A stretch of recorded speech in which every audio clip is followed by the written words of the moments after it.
নমস্কার, নতুন বাংলা থেকে বলছি সন্ময় বন্দ্যোপাধ্যায়। বাংলাদেশ নিয়ে যা ঘটছে আপনারা সবাই কম বিস্তর জানেন, অল্প বিস্তর জানেন, অনেকে অনেকটা জানেন। বাংলাদেশে সংখ্যালঘু নিপীড়ন হচ্ছে, অত্যাচার হচ্ছে। সেখানে চিন্ময় মহাপ্রভু, তাকে গ্রেফতার করেছে মোহাম্মদ ইউনূসের সরকার, এবং তারপর সেখানে তিনি জামিন পেলেন না, শেষ পর্যন্ত জেলে যেতে হলো। জেলে যাওয়ার পরও তাকে তার যা প্রয়োজনীয় খাবার সেটুকু পর্যন্ত ব্যবস্থা করছে না বাংলাদেশ সরকার। ঢাকার গোয়েন্দা বিভাগ তারা গ্রেফতার করেছেন এবং তারপর আদালতে পেশ, এবং আদালত থেকে শেষ পর্যন্ত জেল হাজত এবং পুলিশ হাজত, এবং শেষ পর্যন্ত তিনি জামিনটা পেলেন না। যে মেসেজটা মোহাম্মদ ইউনূসের সরকার দিল সেটা মারাত্মক। সেটা হচ্ছে বাংলাদেশে সংখ্যালঘু নিপীড়নের প্রতিবাদ করা চলবে না।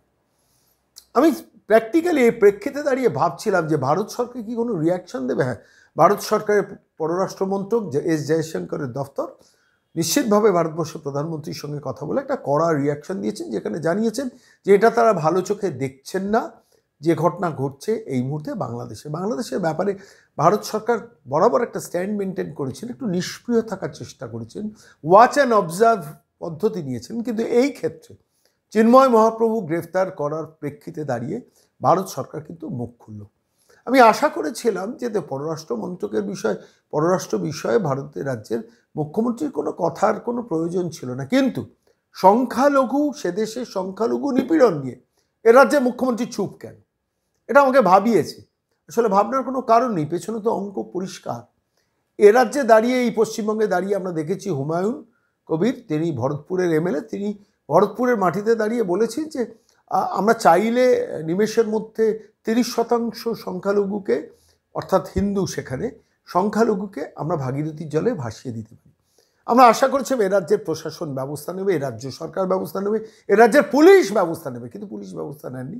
এ রাজ্যের মুখ্যমন্ত্রী একটি কথা বলেননি, অভিষেক বন্দ্যোপাধ্যায় একটি কথা বলেননি বলেই স্বাভাবিকভাবে ধরে নেওয়া যায় তার এন্ডোর্সমেন্ট নিয়েই হুমায়ুন কবির এই কথাটা বলেছেন এই মুর্শিদাবাদের মাটিতে, যে মুর্শিদাবাদে যেখানে দাঁড়িয়ে বলেছেন সেখানে সংখ্যালঘু হচ্ছেন হিন্দুরা। এই পশ্চিমবঙ্গে যদি হিন্দুদের এই অবস্থা হয়, বাংলাদেশেও যদি হিন্দুদের পাশাপাশি এই অবস্থা হয়, তারা যাবেন কোথায় বলুন তো? এখানে হিন্দু মুসলমানের বিষয় নয়, বিষয়টা হচ্ছে মানুষ তো মরছে দিনের শেষে। আজকে চিন্ময় মহাপ্রভুর ওপর এই পুলিশি বর্বরতা, এই অকারণে পুলিশি বর্বরতা শেষ পর্যন্ত বাংলাদেশের সংখ্যালঘু সমাজকে কতটা আতঙ্কের মধ্যে ফেলবে। আমি এই প্রেক্ষিতে দাঁড়িয়ে একটা নতুন বিষয়ে ভাবনার দিকে যাচ্ছিলাম, এবং তখনই মনে পড়লো কার্তিক মহারাজের কথা। আমি সরাসরি নতুন বাংলায় আজকে কার্তিক মহারাজকে নিয়ে এসেছি, তার কথা আপনাকে শোনাবো। তিনি মুখ খুলেছেন এবং বিস্ফোরক কিছু কথা বলেছেন নতুন বাংলার টেলিফোনের উত্তরে, আমি তাই সেটা শোনাবো। কিন্তু তার আগে একটা কথা বলি, যে কথাটা আমাকে ভাবিয়েছে বারবার। এই যে পশ্চিমবঙ্গের মাটিতে দাঁড়িয়ে 72টা না 74টা আউটপোস্টে দীর্ঘদিন ধরে এ রাজ্য সরকার 2015 সাল থেকে বিএসএফ জমি কিনতে চাইছে, কিন্তু জমি দেওয়ার ব্যাপারে সহযোগিতা করছে না, অর্থাৎ অসুরক্ষিত বর্ডারকে রাখার ফলে আলটিমেটলি কী হবে? একদিকে জামাত, বিএনপি, যারা উগ্রপন্থী কাজ করবেন, তারা এ রাজ্যে আসার পথ প্রশস্ত হয়েছে। এবার যে ঘটনাটা ঘটবে, সংখ্যালঘু নিপীড়নের ফলে বাংলাদেশে বহু সংখ্যালঘু যদি এই ভারতবর্ষে প্রবেশ করেন, তারা তো তখন শরণার্থী হবেন, এই পশ্চিমবঙ্গের আশ্রয় নেবেন। এই পশ্চিমবঙ্গে সামাজিক ব্যবস্থার মধ্যে ভারসাম্যটা একটু গুলিয়ে যাবেন। একটু ভালো করে খেয়াল করে দেখবেন, শিল্প কর্মসংস্থান যে রাজ্যে নেই, চাকরি বাকরি নেই, সেই রাজ্যে যদি নতুন করে শরণার্থী আসা বাংলাদেশ থেকে শুরু হয়, সামলাতে পারবেন তো মমতা বন্দ্যোপাধ্যায়? মুখ খুলছেন না কেন, কথা বলছেন না কেন? চিন্ময় মহাপ্রভু নিয়ে চুপ কেন মমতা?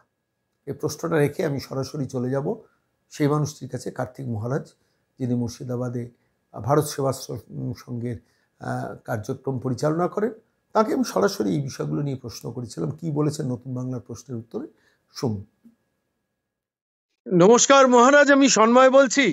হ্যাঁ, নমস্কার। বলছি, চিন্ময় ব্রহ্মচারী তিনি তাকে তো বাংলাদেশ সরকার আচমকা গ্রেফতার করলো এবং তাকে জামিন দিল না সে দেশের আদালত। আমার প্রশ্নটা আপনার কাছে খুব স্পেসিফিক, দেখুন, সেটা হচ্ছে এই পশ্চিমবঙ্গে যখন 30%কে ভাগীরথীর জলে ভাসিয়ে দেওয়ার নিদান দিয়েও শেষ পর্যন্ত বিধায়কের বিরুদ্ধে একটা এফআইআর হয় না, গ্রেফতার হয় না, সেখানে দাঁড়িয়ে সনাতনীদের সংহত করার জন্য, ঐক্যবদ্ধ করার জন্য তিনি শান্তিপূর্ণভাবে আন্দোলন করছেন, তাকে গ্রেফতার করা হলো এবং এ রাজ্যের সরকার, ভারত সরকার রিয়াকশন দিয়েছে, পশ্চিমবঙ্গ সরকার রিয়াকশন দেয়নি, আপনি কি বলবেন? না, প্রথমত আমাদের বাংলাদেশের তো পরপর হয়ে আসছে, যখনই বাংলাদেশে কিছু হচ্ছে সে 71 সালের থেকে শুরু হয়েছে। সেখানে আজকে এ অত্যাচারিত হতে হতে তারপরে এখন সংখ্যা কমে গেছে। এই অবস্থায় চিন্ময় মহাপ্রভু যে বাংলাদেশের সমস্ত হিন্দুদের সংগঠিত করেছেন, এটা অভাবনীয়। এবং সেখানে হিন্দুরা মানে একদম শেষ প্রান্তে দাঁড়িয়েছে, যার জন্য তারা সংগঠিত হয়েছে। সমস্ত হিন্দুদের মধ্যে যত ভেদাভেদ ছিল, জাতিভেদ, মত পার্থক্য সব ভুলে তারা একত্রিত হয়েছে। এটাই হচ্ছে ইউনিট সরকারের কাছে একটা বিরাট বাধা হয়ে দাঁড়িয়েছে। এবং এর সঙ্গে সঙ্গে ভারত সরকার যে প্রতিবাদটা করেছে, কিন্তু এর মধ্যে আমাদের পশ্চিমবঙ্গ, আসাম, ত্রিপুরা এবং ঝাড়খণ্ডের মুখ্যমন্ত্রীদের একটু স্টেপ নেওয়া দরকার, চিন্তা। যদিও আমরা ভারত সেবাশ্রম সংঘের পক্ষ থেকে ইতিমধ্যেই বাংলাদেশ হাই কমিশনার এবং আমাদের স্বরাষ্ট্রমন্ত্রী, প্রধানমন্ত্রীকে আমরা জানিয়েছি। এবং বাংলাদেশে যে আমাদের ভারত সেবাশ্রম সংঘের অনেকগুলো ব্রাঞ্চ আছে এখনো, সেখানকার মহারাজরাও একটা এই একজোট হওয়ার আহ্বান জানিয়েছেন। এবং আমি কিছুদিন আগেও বাংলাদেশে গিয়েছিলাম, সেখানে একই মানে চিন্তাধারা নিয়ে সব একত্রিত হচ্ছে। এখন এটা করার কিছু না, ডু অ্যান্ড ডাই, এই অবস্থায় দাঁড়িয়েছে। এখন চিন্ময় মহাপ্রভুকে অ্যারেস্ট করার ফলে ভারতবর্ষের শুধু নয়, পৃথিবীর প্রায় 170 দেশ তারা প্রতিবাদ জানাচ্ছেন। আগামী দিনে আরো বড় আন্দোলন হবে। আমাদের পশ্চিমবঙ্গেও আমাদের যারা বিভিন্ন সাধু সন্ন্যাসী মঠ মিশন আছি, তাদেরকেও আমরা আহ্বান জানিয়েছি। 28 তারিখে একটা প্রোগ্রাম হচ্ছে শিয়ালদা থেকে বাংলাদেশ হাই কমিশনে যাওয়ার জন্য একটা প্রোগ্রাম হচ্ছে। আপনি যেটা বললেন, এখানে কি শুধু সন্ন্যাসীরাই যাবেন না আমাদের মতো না, সাধারণ মানুষও যেতে পারে? সাধারণ মানুষও যোগদান করবেন। মানে আপনি আহ্বান জানাচ্ছেন সাধারণ মানুষরাও যাতে? সাধারণ মানুষও যোগদান করেন, কারণ এটা তো শুধু আজকে হিন্দুদের ব্যাপারটা না, এটা গণতন্ত্র থেকে আরম্ভ করে অনেক এর সঙ্গে জড়িত রয়েছেন। আমাদের বাংলার মানুষেরও এর মধ্যে যুক্ত হওয়ার কারণটা এটাই আহ্বান, যে বাংলাদেশেও আমাদের বাংলায় পশ্চিমবঙ্গে যে অবস্থা হচ্ছে, যেটা আপনি কিছুক্ষণ আগেই বললেন, একজন বিধায়ক কথা বলেন, একজন মন্ত্রী সংবিধানকে শপথ করে তিনি মন্ত্রিত্ব নিয়েছেন, তিনি বলেন দাওয়াই ইসলামের দাওয়াইয়ের কথা বলেছেন। তো এই পরিপ্রেক্ষিতে বাংলাতেও আজকে আমাদের একত্রিত হওয়ার জন্য আমি সমস্ত রাজনৈতিক দলমত নির্বিশেষে আমাদের হিন্দু ধর্মের যত মত পথ আছে সব ভুলে গিয়ে একত্রিত হওয়ার আহ্বান জানাচ্ছি। 28 তারিখে শিয়ালদা থেকে এই প্রোগ্রাম আমাদের শুরু হবে। সমস্ত শ্রেণী সাধুরা সেখানে একত্রিত হবেন, সাধারণ মানুষও একত্রিত হবেন। মহারাজ, আপনার কাছে খুব একটু স্পেসিফিক প্রশ্ন, সেটা হচ্ছে দেখুন, পশ্চিমবঙ্গ, পূর্ববঙ্গ, মানে পূর্ববঙ্গ বলতে এখন বর্তমান বাংলাদেশ, দু জায়গায় হিন্দুরা অসুরক্ষিত, একটা জায়গায় সংখ্যাগুরু হয়ে আরেকটা জায়গায় সংখ্যালঘু হয়ে। আপনি যে জেলায় আপনার কর্ম বিচরণ করেন, মানে কাজ নিয়ে আপনি ব্যস্ত থাকেন, মুর্শিদাবাদ জেলা, সেখানে হিন্দুরা সংখ্যালঘু, পশ্চিমবঙ্গে তো সংখ্যাগুরু, কিন্তু সেখানে তাদের জন্য সেই প্রোটেকশনটা নেই যে প্রোটেকশনটা দরকার ছিল।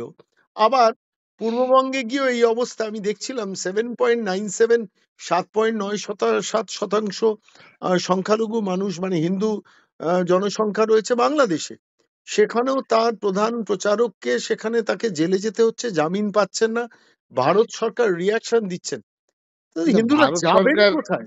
এটা আপনি আপনি জানবেন যে আমাদের দেশ স্বাধীনতার পর যখন হচ্ছে 1947 সালে 15ই আগস্ট, লাল কেল্লায় যখন আমাদের জওহরলাল নেহেরু উত্তোলন করে যখন ভাষণ দিচ্ছিলেন, তিনি একবারও উচ্চারণ করেননি পূর্ববঙ্গের হতভাগ্য হিন্দুদের কথা সেই ভাষণের মধ্যে। কারণ অথচ আমাদের স্বাধীনতার আন্দোলনে বাংলার ভূমিকা সব থেকে বেশি। আন্দামান জেলে, আমি আন্দামানে গিয়েছি, সেখানে জেলে দেখবেন যে নামের লিস্ট আছে পাথরে লেখা, সবই বাংলার, বন্দ্যোপাধ্যায়, চট্টোপাধ্যায়, সেনগুপ্ত, দাশগুপ্ত, সব নাম। তো সেখানে তারপরে মহারাষ্ট্রের কয়েকজনের নাম আছে। তো সেই এই এত বড় যে অবদান যাদের, আর তাদের কথা তিনি প্রধানমন্ত্রী বললেনই না একবার। হুম। এবং এটা সেখান থেকে শুরু হয়েছে যে আমাদের বিশ্বাসঘাতকতার যে ইতিহাস অনেক তৈরি করলেন সেখান। মহারাজ, আমি আপনার কথা শুনলাম, আমি আমি খালি একটা কথা ভাবছি যে এই মুহূর্তে দাঁড়িয়ে পশ্চিমবঙ্গের মাটি থেকে কেন জোরালো প্রতিবাদ নেই? কি বামপন্থীরা, কি এ রাজ্যের শাসক বর্তমান সরকার, তাদের তো দুজনেরই প্রোঅ্যাক্টিভ কথা বলা উচিত। কিন্তু কেন হচ্ছে না, কিসের জন্য হচ্ছে না? আমি বলছি, এই সেকুলারিজমের মানে কি, এই ধর্মনিরপেক্ষতার মানে কি? যদি আপনি আসল সময় বাংলাদেশে হিন্দু নিধন যজ্ঞর বিরুদ্ধে কথা না বলেন, আমি বলছি পশ্চিমবঙ্গে কোনো সংখ্যালঘুর উপর নিপীড়ন হলে আপনি কথা বলেন, কিন্তু যদি বাংলাদেশ হয়, সেখানে যদি সংখ্যালঘুর উপর নিপীড়ন হয়, তখন আপনি চুপ থাকবেন। এই দ্বিচারি, এটা দ্বিচারিতা নয়? অবশ্যই দ্বিচারিতা অবশ্যই। আর পশ্চিমবঙ্গের বুদ্ধিজীবী মহলও এ ব্যাপারে বিভিন্ন ভিয়েতনামে কোথায় কি হচ্ছে এখানে মোমবাতির মিছিল বের করছিলেন, কিন্তু এই ক্ষেত্রে তারা কোনো প্রতিবাদের কোনো ঝড় তুলছেন না। আমি অনুরোধ করব যে রাজনৈতিক দলমত নির্বিশেষে বুদ্ধিজীবী সবাইকে এগিয়ে আসা দরকার, না হলে এমন একদিন হবে ঘুটো পড়ে আর কি গোবর হাসে। সেই দিন হবে পশ্চিমবঙ্গের হিন্দুদের, বাঙালি বিশেষ করে এদের এই দুরবস্থা হবে। আর এর আমি মধ্যে সেই আমি একটু পটভূমি। আপনাকে স্মরণ করিয়ে দিই, নির্বাচন চলাকালীন এ রাজ্যের মুখ্যমন্ত্রী ইসকন, ভারত সেবাশ্রম সংঘ সবাইকে একযোগে আক্রমণ করেছেন বিভিন্ন একজন কায়দায়, আক্রমণ করলেন। রামকৃষ্ণ মিশনকে পর্যন্ত। তার জন্য কোনো হ্যাঁ। অনুশোচনা তার দেখিনি, এক। দ্বিতীয়ত না। হচ্ছে তার বিধায়ক দাঁড়িয়ে মুর্শিদাবাদের সংখ্যালঘু মানুষকে প্রয়োজন হলে ভাগীরথীর জলে ভাসিয়ে দেবো এত বড় কথা বলার পর তার বিরুদ্ধে এ রাজ্যের সরকার কোনো ব্যবস্থা নিল না। তারপরে তার মন্ত্রী, যিনি যে সংবিধানকে শপথ গ্রহণ করেছেন, তিনি যে কথা বলছেন, এখন তো এই বিধায়ক বলছেন যে আমি উপরতলার নির্দেশে বলেছি। হুম। হ্যাঁ, বিধায়ক বলছেন। এবং এরপরে দেখে আমাদের না, যেমন এই কি যে 16ই আগস্ট। হুমায়ুন কবির বলেছেন যে উপরতলার নির্দেশে বলেছি? হ্যাঁ, উপরতলার নির্দেশে। আচ্ছা। হুম। কি আশ্চর্য! তারপরে এখানে বলছেন না আমি শুনিনি, জানি না, যখন এই যে মহারাষ্ট্রে গিয়ে যখন উনি বলছেন হুম। আমাদের হুম। সিএম, হুম। হুম। হুম। তখন বলছেন না আমি তো শুনিনি। অথচ সমস্ত জায়গায় ভাইরাল হয়ে গেছে এটা। হুম। তারপর দেখুন এই যে 16ই আগস্টটাকে উনি খেলা দিবস করলেন। হুম। হ্যাঁ, এটা তো একটা তার পরিকল্পনা। তবে the Bangla. The great Calcutta killing কে ভোলানোর জন্য। হ্যাঁ, এটা খেলা দিবসে ভুলিয়ে দেওয়ার আমি জন্য। আপনাকে কার্তিক মহারাজ একটা কথা বলি, নির্দিষ্ট তথ্য আপনাকে দিই, আমার নিজস্ব অবজারভেশন অ্যানালিসিস। এই যে হ্যাঁ, ৭৪টা আউটপোস্টে বা ৭২টা আউটপোস্টে বিএসএফ কে জমি না দেওয়ার পেছনে যে পাটিগণিত বা যে বীজগণিত এ রাজ্যের সরকারের আছে, সেটা হচ্ছে বর্ডারকে উন্মুক্ত করে রাখো, যাতে সে দেশের উগ্রপন্থীরা অবাধে এখানে ঢুকতে পারে। এবং আমার ভয়ের জায়গাটা অন্য জায়গায়, যে ৭.৯৭% যে মাইনরিটি যাদের ওপর এই নিপীড়ন বাংলাদেশে চলছে, তারা যদি কাল বাদে পরশু সেই জনসংখ্যাই পশ্চিমবঙ্গে আশ্রয় নিতে বাধ্য হয়, ভারত সরকার তাকে তো অবজ্ঞা বা উপেক্ষা করতে পারবেন না। ফলে পারবে না। পশ্চিমবঙ্গের ওপর তো জনসংখ্যার চাপ আবারও নতুন করে বাড়বে। আর বাংলাদেশে হিন্দুরা আবার নতুন করে ভিটেমাটি ছাড়া হয়ে এই বাংলাদেশে, এই পশ্চিমবঙ্গে আসবেন। সেই ৭১-এর যুদ্ধের আরেকটা রেপ্লিকা আমরা দেখবো বাংলায়। আমি এই জায়গাটা বাংলা বেশি সেটা ভয় পাচ্ছি। এটা হুম। তো নিশ্চয়ই, এটা আপনার ঠিকই, আপনার আশঙ্কা একদম অতীব সত্য। এটা হবে, কারণ আমাদের যেসব বর্ডার এলাকাগুলো যেভাবে জনসংখ্যা জনবিন্যাস, কিন্তু সেই অনুসারে যেমন পুরুলিয়া, বাঁকুড়া এদিকে হয়নি। যেহেতু এই বর্ডার এলাকাগুলো হয়েছে, এটা তো অবশ্যই আমাদেরকে সচেতন হতে হবে। কিন্তু সেই সঙ্গে ভারত সরকারকেও একটু অনেক হতে হবে, আর কড়া স্টেপ নিতে হবে, কারণ ভারত সরকারের এটা দায়িত্ব। আর যারা ওপার থেকে আসছে এরা তো অনুপ্রবেশকারী হবে না, এরা তো শরণার্থী। ঠিক। তাকে আশ্রয় দিতে তো আমরা বাধ্য, ভারত সরকার।